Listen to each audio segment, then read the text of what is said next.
what's possible. Unveiling Vision 2030, the Kingdom's national roadmap to success. Empowering people, reshaping the economy, and strengthening the Kingdom's position as a global leader. Why Vision 2030? Without transformation, we risk being left behind, so we address the challenges. Bureaucracy slowed progress, so we introduced structural reforms. Over-reliance on oil made the economy vulnerable, so we diversified.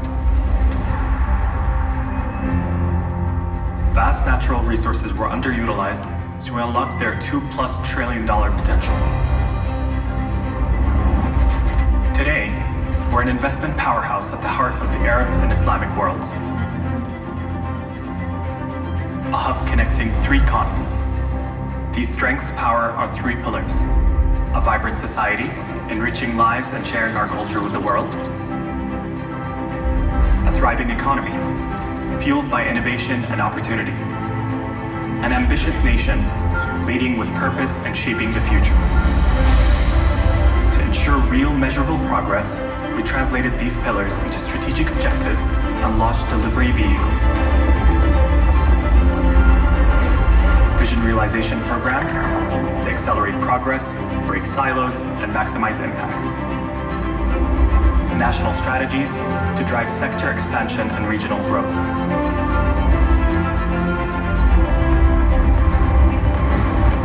Vision 2030 unfolds in 3 phases. 2016 to 2020, laying the foundation with swift reforms and governance transformation. 2021 to 2025, deepening impact through sector growth and regional development. 2026 to 2030, sustaining impact and creating lasting benefits beyond 2030. We're not just imagining a brighter tomorrow, we're building it every day. Vision 2030, delivering today for a thriving tomorrow.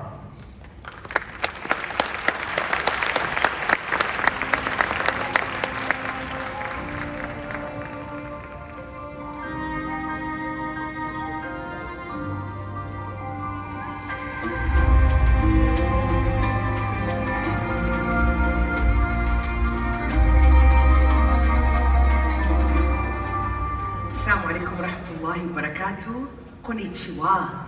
Good morning, Your Highnesses, Your Excellencies, esteemed guests, ladies and gentlemen.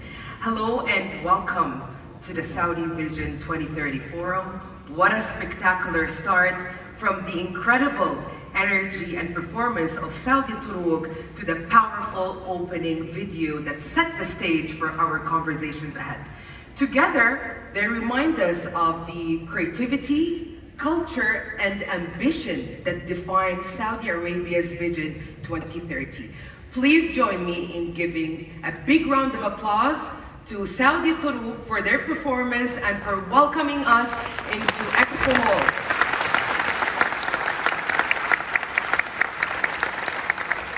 Thank you. My name is Wam Dakhil. I'm a Saudi journalist and TV presenter, and it's my great pleasure to be your host for this very special event. You know, the Saudi National Day at World Expo 2025 here in Osaka provide us a very powerful opportunity to tell the world and to tell you all our story, to celebrate our partnerships, and to show how Saudi Vision 2030 is building a future that reaches far beyond our borders. Today's program, we will highlight the pillars of Saudi Vision 2030, a vibrant society, a thriving economy, an ambitious nation. Throughout the day, ladies and gentlemen, you will hear from the leaders shaping this transformation, voices driving industries, communities, and opportunities for generations to come. And now, ladies and gentlemen, to officially open our proceedings, it is my honor to welcome His Highness Prince Dr. Faisal bin Abdulaziz bin Ayaf, Mayor of Riyadh Region. Welcome, Your Highness. The stage is all yours.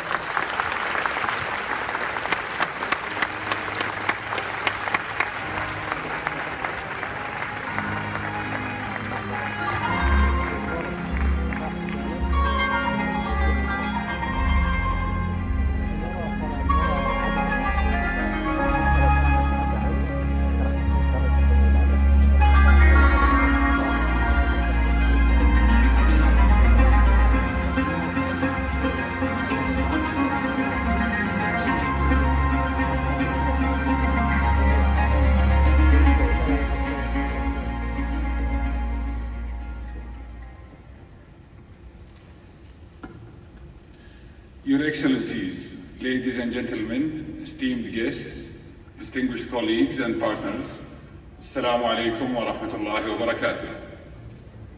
It is great to be with you today in this great city, in this great date, at this great event, the Saudi Vision 2030 Forum.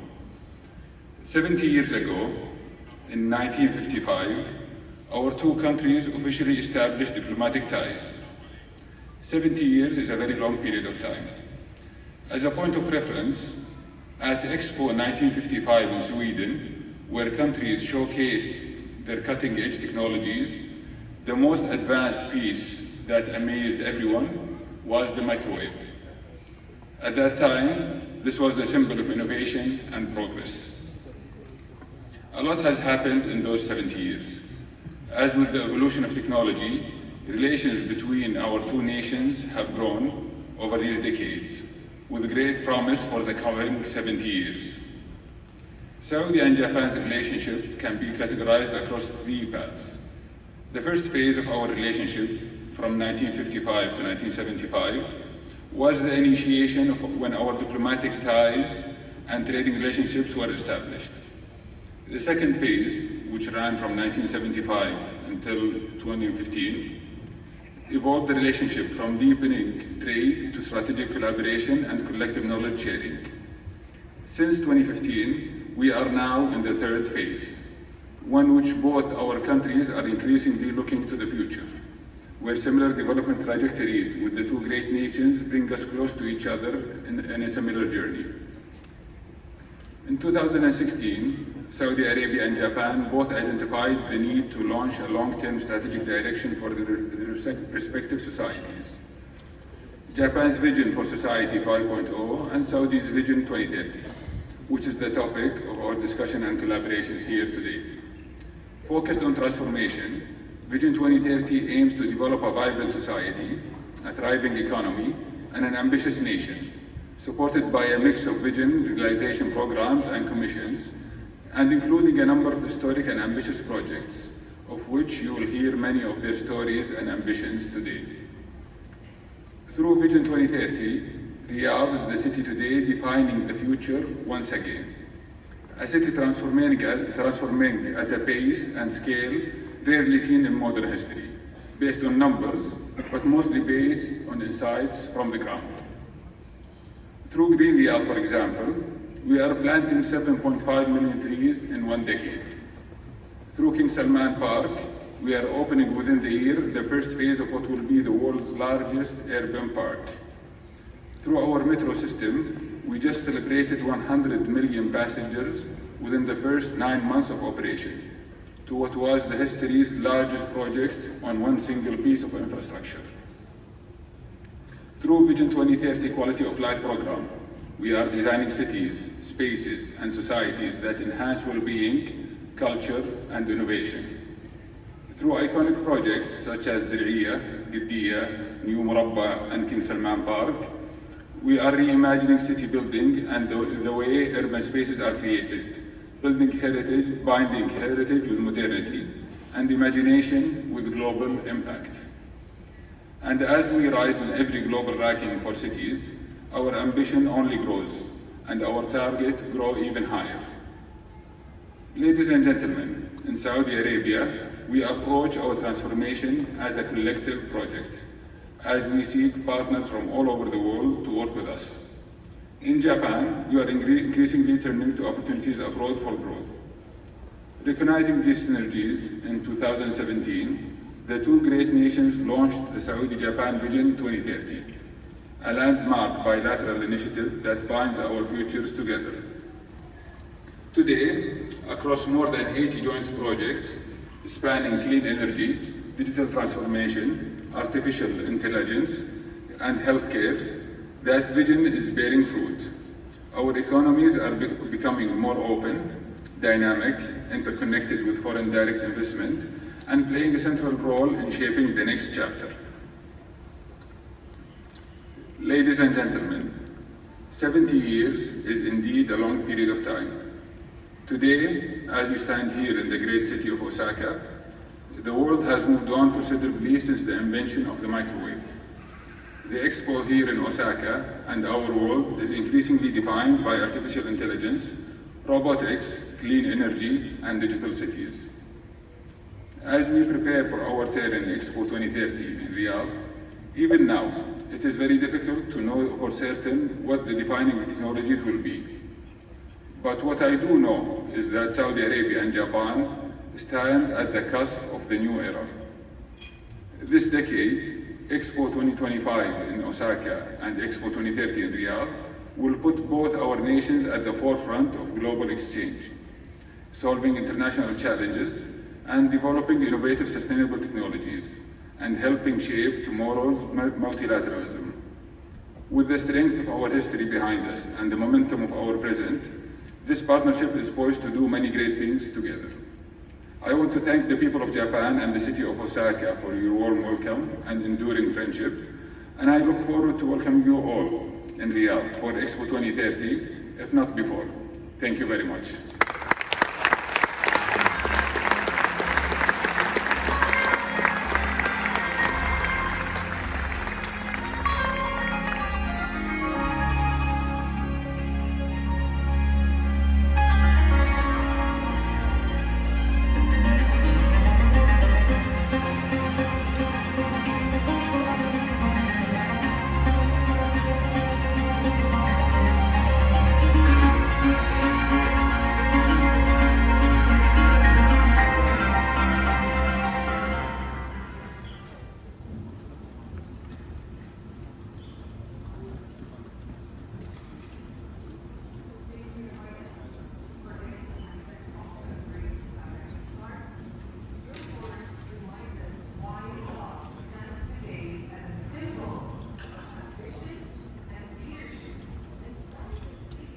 Continue to play a pivotal defining role in Saudi Arabia's future.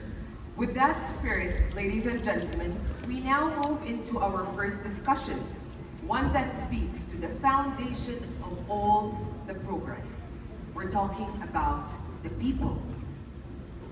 Vision 2030 recognizes the true transformation that begins with human capability, with education, with skills, health, and opportunity. This session will highlight how Saudi Arabia is unlocking the potential of its people, preparing future generations, and building prosperity that can be shared by all.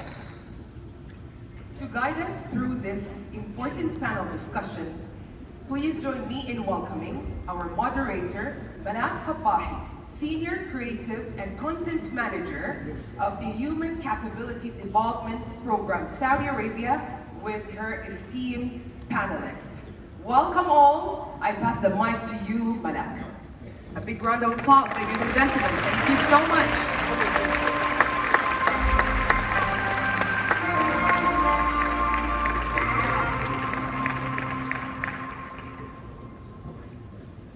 Assalamu alaikum, konnichiwa. Ladies and gentlemen, welcome to our session, Saudi Vision 2030 in Action, Unlocking Human Potential for Shared Prosperity. My name is Malak Sabahi, and it is my honor to moderate today's session on behalf of the Human Capability Development Program. We are gathered here at Expo Osaka 2025 to celebrate the Saudi National Day, a moment of pride and reflection for us as a nation, and a great opportunity to share our story with the world. Today's session is framed around Vision 2030, our kingdom's ambitious roadmap for transformation, but most importantly, it is about the potential of people and the power of human capability. And in the spirit of Jihakyu, a very fascinating Japanese concept that describes the natural rhythm of development, beginning, and conclusion, our discussion will follow this rhythm guided by 4 questions. Why was Vision 2030 created? What have we achieved so far? Who is shaping it? And finally, where are we heading next? To bring this session to life, we are joined today by leaders who play a central role in shaping Saudi Arabia's future. It is my honor to welcome on the stage Engineer Abdullah Jifri, Deputy Director General at the Strategic Management Office, Engineer Anas Al-Mudafer, CEO of the Human Capability Development Program, Dr. Khalid Al-Shibani, CEO of the Health Sector Transformation Program, and Engineer Fawaz Al-Rabih, CEO of the National Transformation Program.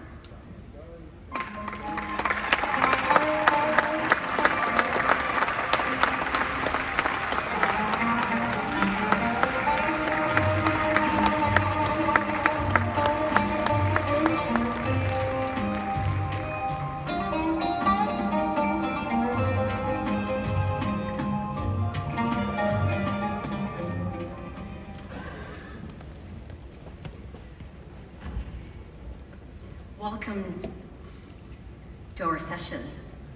We'll start with the why. Why was Saudi Vision 2030 created, and what opportunity was it designed to unlock? Engineer Abdullah, from your strategic perspective, what was the driving purpose behind Vision 2030? Thank you, Malak.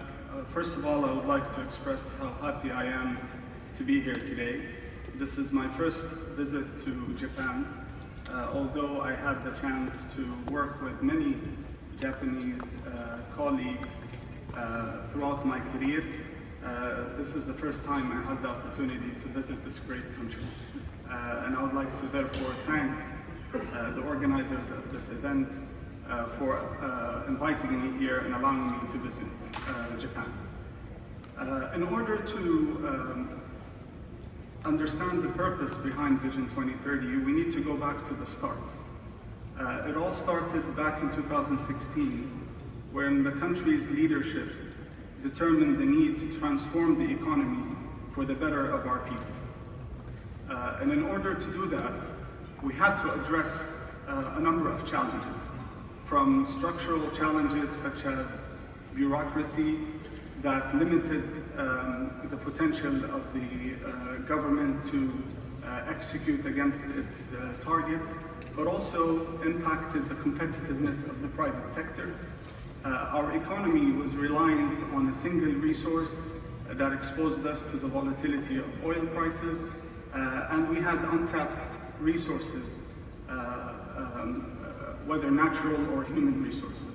So in 2016, the vision was launched to address these challenges.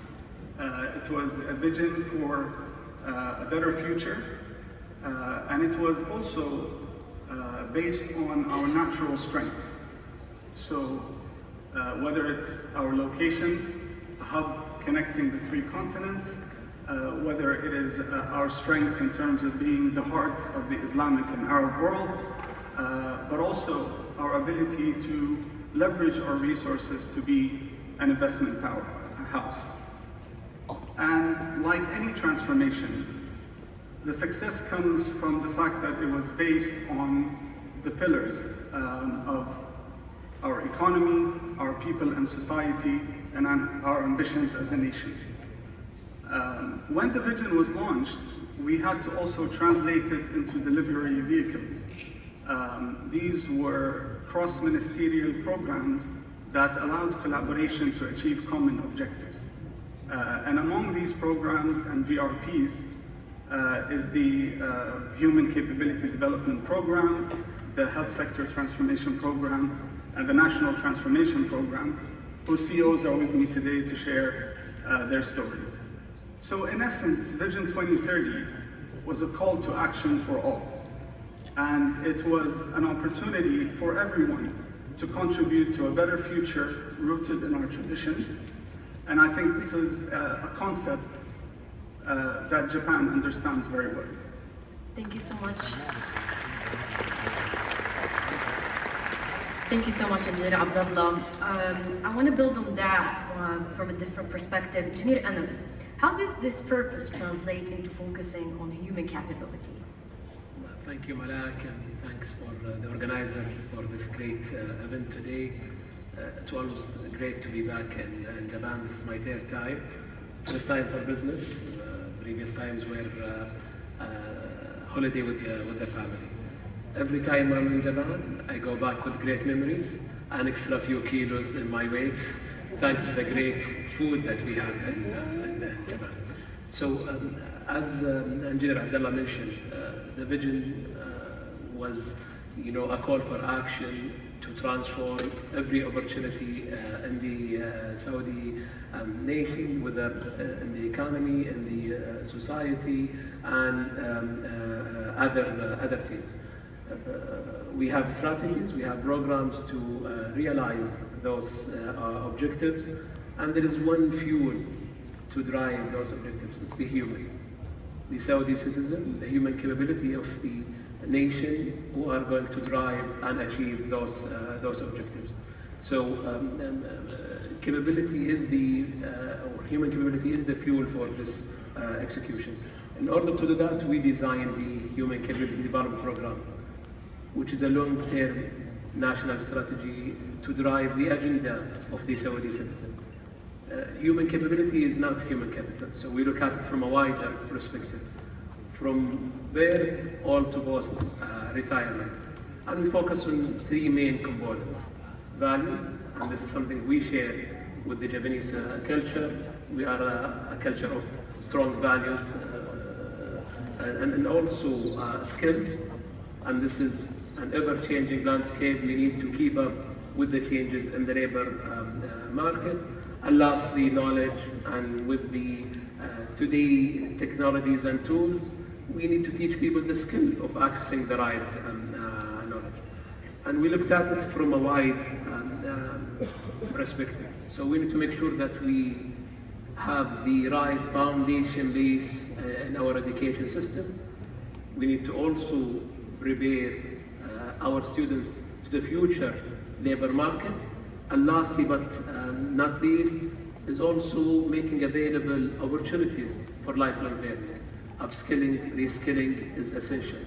And we are doubling down on that. And also we're pushing the narrative of multi-skilling and enabling people to be skilled in new emerging fields like AI and other technological advancements and disruptive technologies.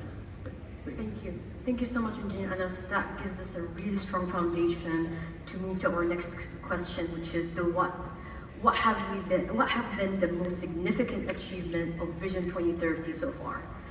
Dr. Khalid, we'll start with you.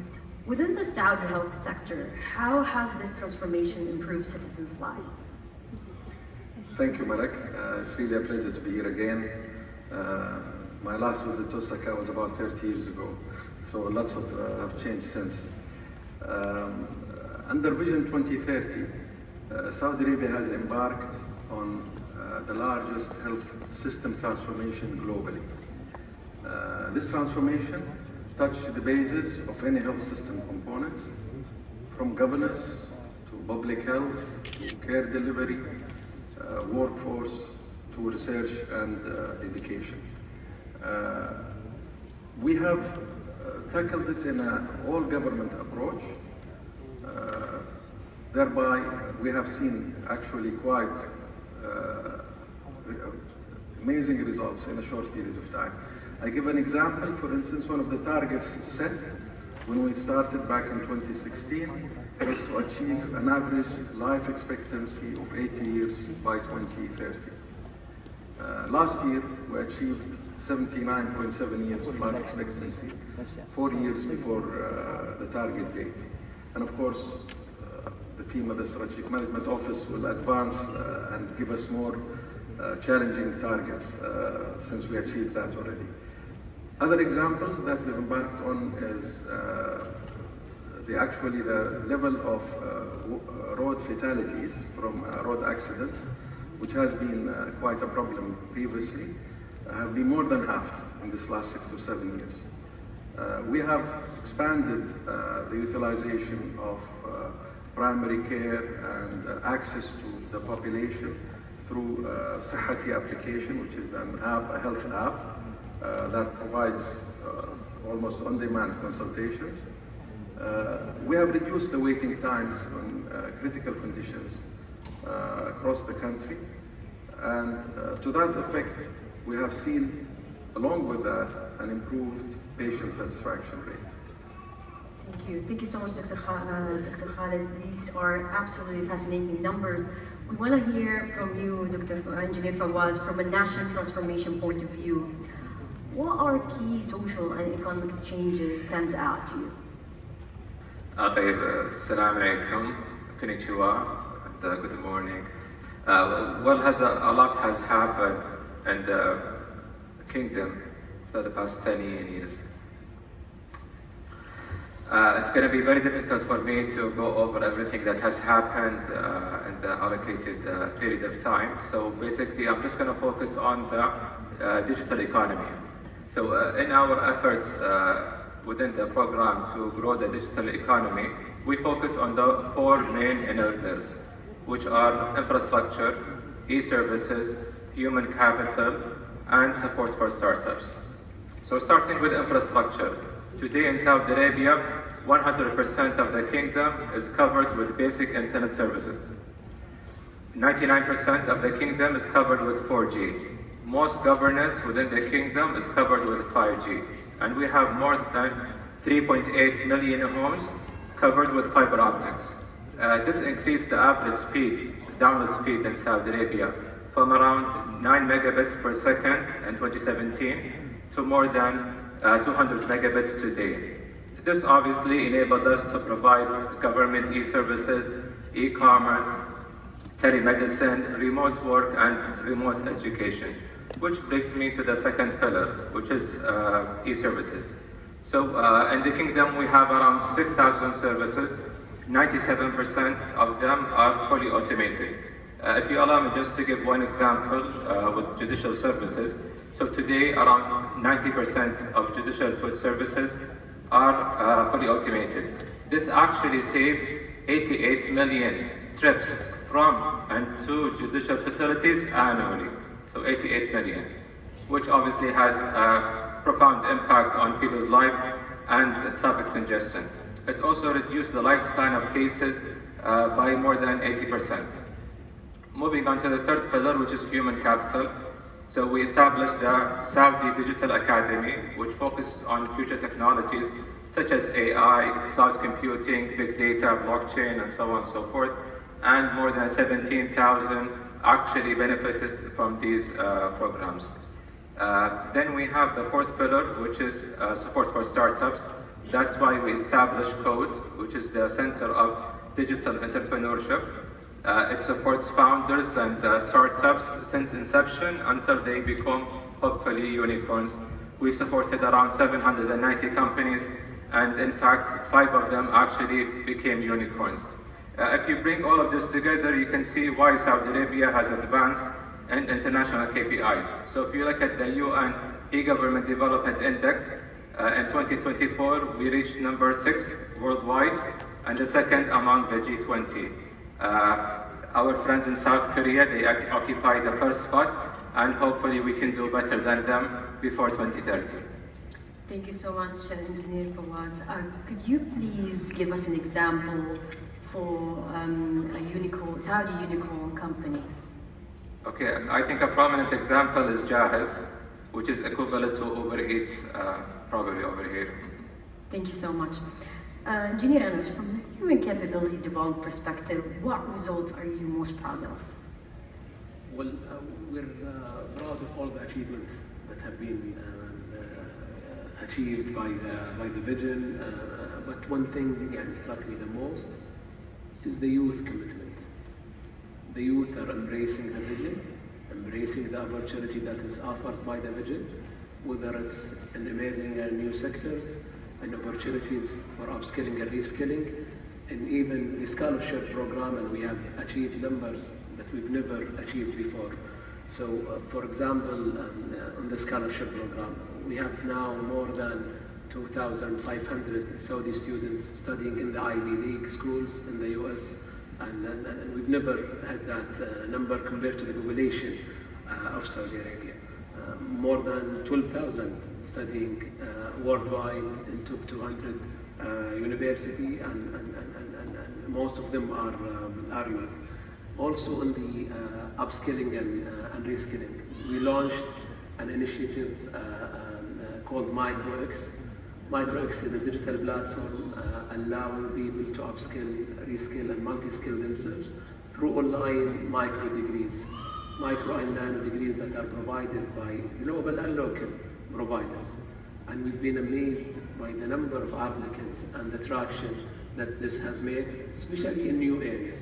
So we have a micro degree of fintech, and you will be surprised how many elderly people applying for this program to know what's really the future of fintech and to understand how can they adapt and also seek the opportunities, whether in improving their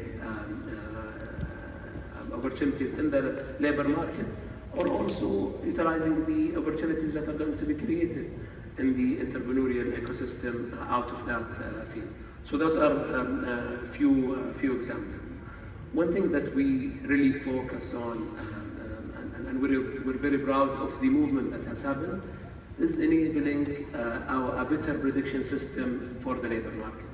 We're pushing the envelope to ensure that we have the right prediction system that allow us to drive whether policies or strategies, especially in investing in human capability development and also aligning the right policies around that. We produced a couple of prediction reports. We shared it with the private sector and also academic institutions to ensure that we're all aligned and we're addressing the opportunities for the growth of the Saudi economy. We want to transition from being reactive to proactive. We've been reactive to the disruptions and technological advancements. Now we want to be part of making those advancements. Thank you. Thank you so much, Engineer Anas. And definitely one of the things you mentioned is having the right skills is very important to make us future ready. Thank you so much for your insight. Engineer Abdullah, from a strategic view, what milestones best shows Vision 2030's progress? Thank you, Malak. We've heard significant achievements from my colleagues on the panel, but from my point of view as the Deputy of the Strategic Management Office in the Center of Government, I have the unique vantage point of seeing progress of Vision 2030 across sectors and programs. And what strikes me the most is the scale and scope of the transformation. Thousands of projects and initiatives, hundreds of KPIs that are being monitored. So for example, in 2024, 93% of all our key performance indicators have met or exceeded their targets. 85% of initiatives are either on track or completed. And that is a scale that is at a national level. And just to give you the impact of this progress, for example, on the labor market, when we started the vision, Saudi unemployment was north of 12%. Today it is at a historical low of 6.3%. Female labor market participation has doubled to more than 36% just a few years after launching the vision. Many developed economies around the world, it took them decades to achieve that progress. And more importantly, on the economy side, we're creating opportunity through the growth of our non-oil economy.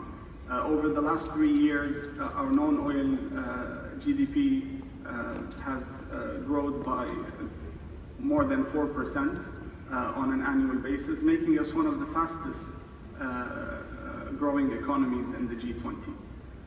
I think underscoring all of that is this progress has instilled a sense of achievement in the Saudi youth. And that allowed them to believe in a better future and build the confidence to impact their nation through this transformation. And I think this is the lasting legacy for Vision 2030.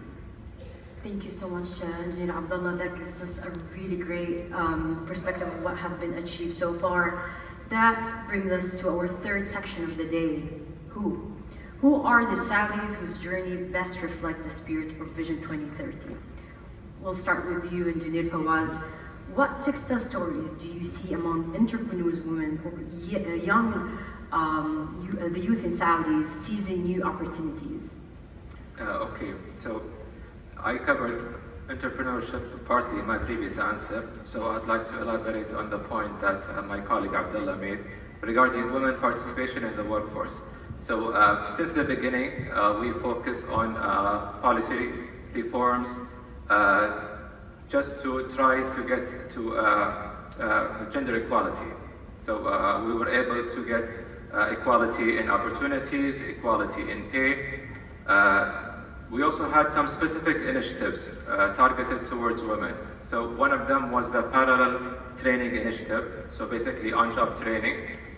We've targeted around 100,000 beneficiaries and 120,000 women benefited from the program. We also have a program called WUSUL.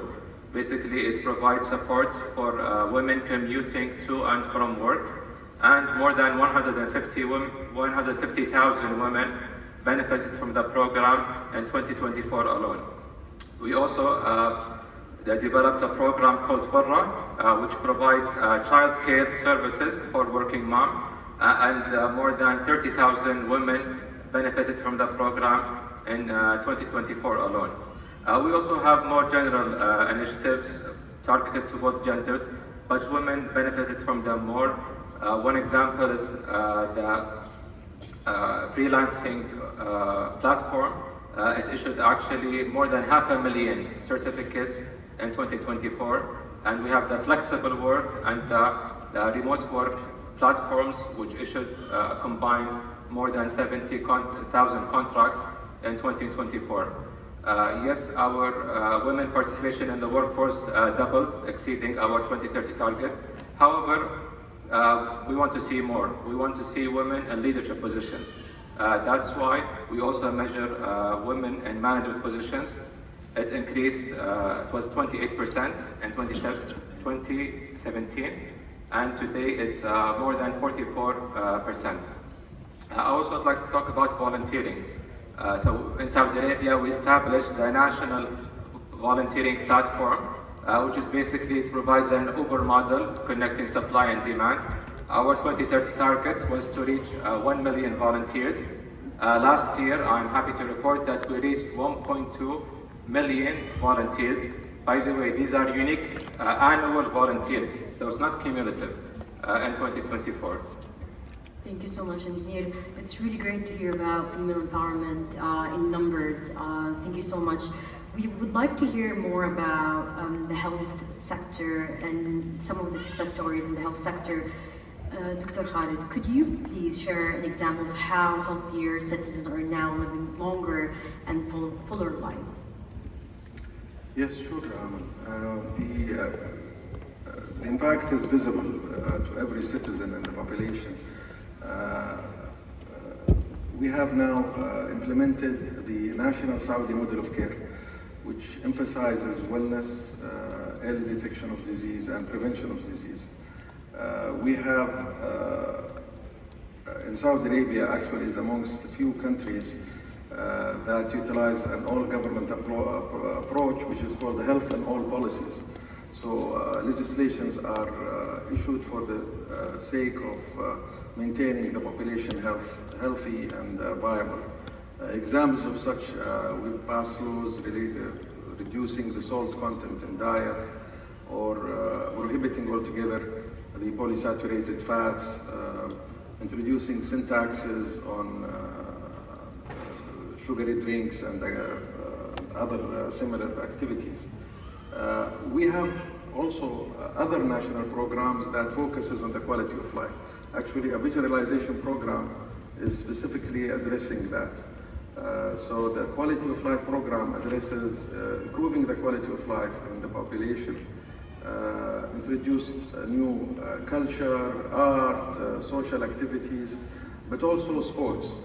Sports engaging all the population with their different categories in different levels of sport. Professional sport, but also at the level of the elderly, women sport. All of that has led actually to the population living a fuller and healthier life. Thank you so much. These are absolutely great examples. Engineer Abdullah, from your perspective, what are success stories that stands out or as an example of Vision 2030 in action? Well, Malak, to be honest, this is a very difficult question, because I personally believe that Vision 2030 today is embodied by every single Saudi citizen. And I don't have the time to cover all 90 million of us on this panel, including us on the panel. So I really encourage you to ask any Saudi citizen how Vision 2030 impacted his or her life, the opportunities that it created, and how it impacted their quality of life. But if I were to choose one example for the time, I'll probably go with the sports sector. As you know, as part of Vision 2030, we worked on unlocking the potential of new sectors, and one of them was the esports and gaming sector. It is a fast-growing sector globally. It relates to the passion of the Saudi youth. So we launched the National Esports Strategy, a Saudi gentleman named Musa'ad al-Dosari, who was always passionate about esports and was a player himself. Through that strategy, he was able to transform his passion into forming the first Saudi esports professional club. And as part of this national strategy, we hosted the first World Cup for esports in Riyadh. And Musa'ad, through his team, was able to win the first esports World Cup in Riyadh. And I was there in the room when he received the World Cup from His Royal Highness the Crown Prince. And it was amazing to see his passion turn into a reality. Thank you so much indeed, and definitely Musa'ad is like an internationally, globally competitive citizen, and I would like to hear more about that. So I'm going to ask Engineer Anas, how are Saudis becoming globally competitive citizens? So Saudi have been always competitive. We go back 50 years ago or 40 years ago, we sent our first astronauts to space. We are leading in oil and gas and medicine. Saudis are really globally competitive. If you go to Cleveland or Mayo or any prestigious healthcare provider, you will find some Saudi physicians over there. But we want to do more. We want to expand our footprint. We want to embrace new opportunities. Engineer Abdullah just mentioned esports. That's a new arena that we want to compete in. Entrepreneurship as well. We're trying to have an impact in the entrepreneurial ecosystem, not only locally, but on a global scale. So we have a lot of way to go to ensure that we achieve our objectives in global competitiveness. The difference that we have seen today is the drive, the internal drive from the Saudi citizens, especially youth. Musa'ad al-Dosari, who won the World Cup of eSport, is 25, 24 years old. We have seen also other examples in various sectors.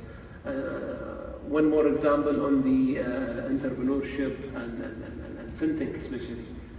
We are the fastest growing market in the region. We have seen a lot of startups, a lot of investment transactions happening, and also we saw a lot of traction for the programs for upskilling and reskilling, and you'd see people multi-skilling. You'd see physicians trying to do some courses on AI, on digital skills, and this is impacting every field.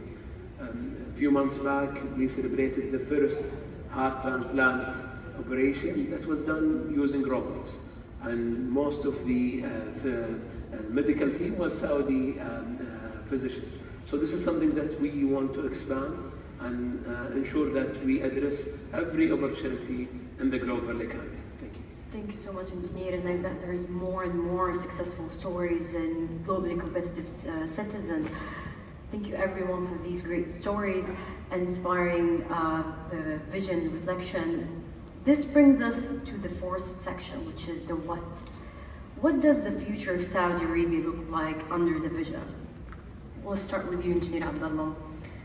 How do you see Vision 2030 evolving in the next stage? Thank you, Malak. It's important here to mention that when Vision 2030 was launched in 2016, it was always meant to be delivered along 3 phases. So in 2025, we're closing phase 2, and early next year, this marks the start of the 3rd and final phase of Vision 2030 implementation. And this is where we will focus on building on the momentum that was created, doubling down on impact realization. But it's also the phase where a lot of the initiatives, projects, especially the large giga projects in Saudi Arabia, such as the Red Sea, the Qiddiya Entertainment City, Dir'iyah, and many others, we will start seeing, and some of them already opened their doors for visitors, and this is where we're going to see them come to life. So it is also a unique opportunity, an exciting time to visit Saudi, either now or in the run-up to 2030, when we will have the chance to host the Expo. Thank you so much, Engineer, and I've visited the Red Sea, an absolutely beautiful place. Engineer Anas, what future challenges must we overcome to prepare citizens for global success? So that's a tough question. And, challenges and risks are everywhere. The changes that has happened to the labor market over the past 30 years taught us that we need to be very proactive and ensure that we don't focus on risk, rather opportunities. So labor markets have had so many hits. COVID-19 just a few years back changes a lot of dynamics in the labor market. What we're trying to do is to ensure that resilience is a skill that Saudi citizens have. They can adapt to changes. They can embrace also opportunities in the labor market. We want to make sure that our policies are designed proactively, not responsive to changes in the labor market. And it's obvious that's a global challenge, so we cannot do it alone. We work with our global partners, with the global community. We even hosted a conference in Riyadh, Human Capability Initiative conference on an annual basis. We hosted 2 editions last year and the year before, and next edition is going to be on May next year, and we invite all our global partners to be part of the conversation on addressing what are the challenges and what are the opportunities that the future holds for our human capabilities. Thank you. Thank you so much, Engineer. Dr. Khalid, we'll come back to you on the health sector. What future innovation will make a difference for people's lives? Yes, Malak. These are uncertain times, and innovation is driving in a much rapid way than we're used to. And certainly Saudi Arabia doesn't want to follow, it wants to lead in this area. Example that we have, I think, we've launched, for instance, the digital twin in our citizens' health app. So that can advise individuals on the best way to deal with their health. We have also established the first, actually the largest, virtual care hospital in the world, as a Guinness World Record certificate for that, servicing more than 200 plus hospitals and providing almost 100 plus specialties virtually to the citizens of the country. We have performed, as Anas mentioned, the world's first robotic liver transplant surgery, and it's become a routine procedure now. The surgeons who are well trained and were trained in different locations in the world are doing that, as well as the heart surgery. There are now routine procedures done in the country. On a different platform, we're also expediting our clinical trials and research agenda. We've established the Saudi National Institute for Health to stimulate research and innovation. We've embarked on utilizing big data and artificial intelligence to predict disease patterns. I think eventually by preventing disease and being in the forefront of this innovation, I think we'll end up with populations that are healthy and active and happy. Thank you. Thank you so much, Dr. Engineer Fawaz, and what future opportunity will the National Transformation Program create for communities? Okay, so in the upcoming phase of the program, our focus will be on sustainability and irreversibility with regards to government excellence and enabling the private sector. The sustainability I'm talking about is having clear documentation, systematic processes, and a continuous improvement cycle. This way we ensure that all of our reforms are built to last and they grow from there. We also incorporate the concept of irreversibility. Whenever we enact changes, we're never going back. I talked about judicial services being automated. We will never go back to a paper-based. We do this obviously by focusing on the long term instead of short-term solutions or quick fixes. We believe that the systems that we built will yield better services for citizens, faster services, more opportunities for the private sector, and in general, a better quality of life for families living in Saudi Arabia. Thank you so much, Engineer. That brings us to our final quick round. In one word or two, from your perspective, what will define Saudi Arabia's human capability by 2030? We'll start with you, Engineer Abdullah. Thank you, Malak. I think I will build on the value-based characteristics of the Saudi citizen that were designed in the Human Capability Development Program. And these are many, but if I were to choose one, it would be determination. Determination because courage and persistence are enabling Saudis to build a better future and overcome any obstacles they may face. And I would like to conclude by thanking you for giving us this opportunity to share our story with you and with our friends from Japan, where we share a common vision for a better tomorrow. Thank you so much for joining us, Engineer Abdullah.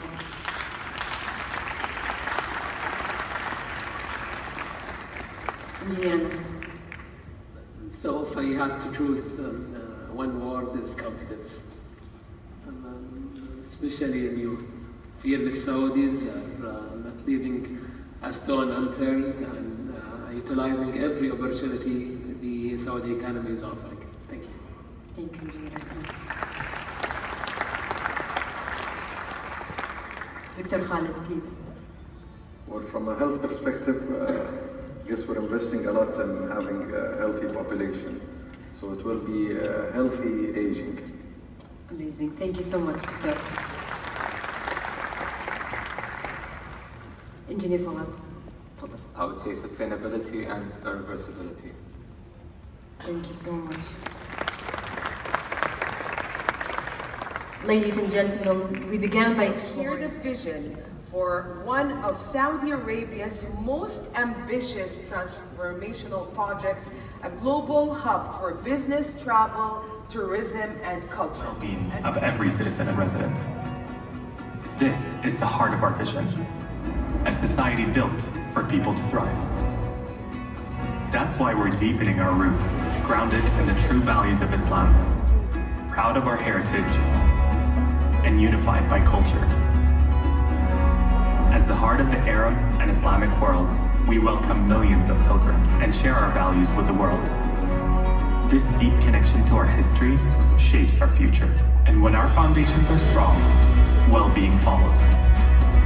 That's why we're investing in world-class healthcare, expanding access to quality education, and promoting more active lifestyles. Because society thrives when its people do. When people have the care, knowledge, and opportunities to flourish, our home becomes more than just a place to live. It becomes a place where everyone belongs.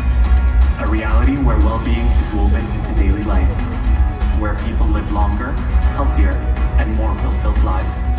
A society that is dynamic, resilient, and full of opportunity. One that nurtures its people and inspires the youth. We're reimagining entertainment on a global scale. we're building world-class sports and lifestyle destinations and transforming everyday life with open green spaces for all to enjoy. This is a future that will keep evolving, always shaping a vibrant society, always fueling a thriving economy, always driving an ambitious nation forward. Vision 2030, delivering today for a thriving tomorrow. I strongly believe that this showcased that sport become part of the lifestyle in Saudi Arabia, and it showcased the efforts that undertaken by the government of Saudi Arabia to make the community healthier. Equally important, women participation in sport. The increase is 400%. Today we are proud to say that we have over 100 female board members in the Federation. We have over 700 women football clubs. We have over 70,000 girls that they are active in the school girls league. This showcases our next generation of athletes. Formula One is one of the most important events in the world. We have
Hello everyone, I'm Mohammed Islam and I'd like to introduce you to a project that dares to exceed every expectation. A project and the city built around a powerful idea, the idea of play.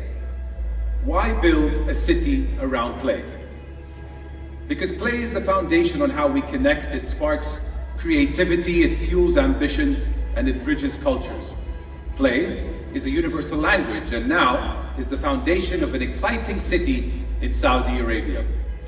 Welcome to Qiddiya, the world's first city built on play, built for aspiration and built for unlimited potential.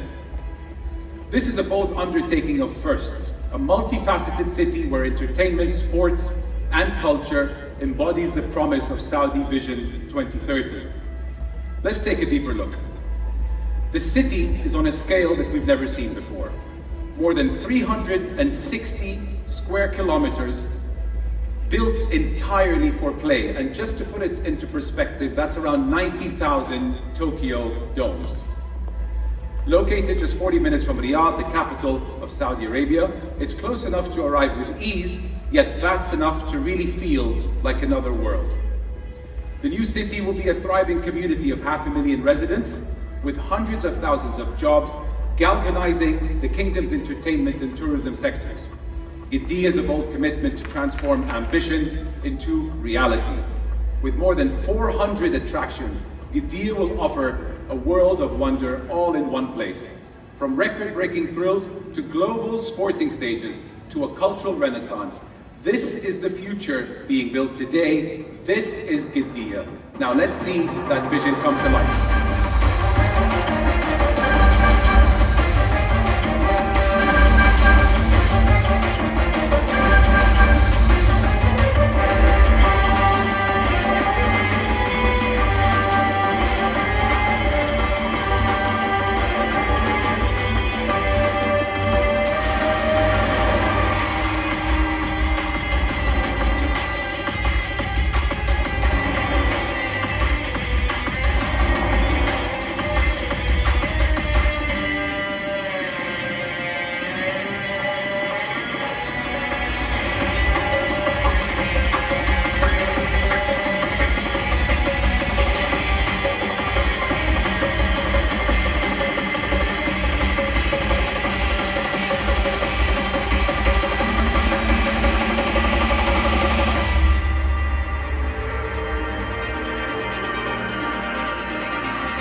Entertainment, sports, and culture, each powerful on its own, but together they create something extraordinary.